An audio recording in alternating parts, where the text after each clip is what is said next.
Итак, Одесса, ближние мельницы. Сегодня 16 января 2019 года. И такой вот шикарный снежок у нас идет. Настоящая зима. С примесью волшебства. Хотя праздники уже закончились.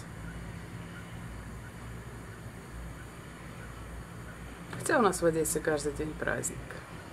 И вот, пожалуйста.